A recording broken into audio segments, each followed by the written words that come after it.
నీలి గగనా ఘన విచలన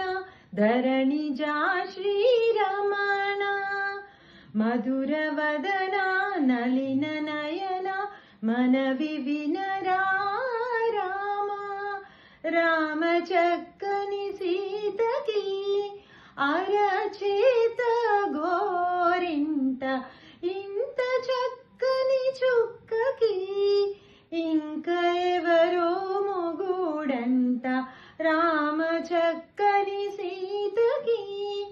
ఉడత వీపున వేలు విడిచిన పుడమి అల్లుడు రాముడే ఎడమ చేతను శివుని విల్లును ఎత్తిన రాముడే ఎత్తగలడా సీత జడను తాళిగట్టే వేళలో రామ చక్క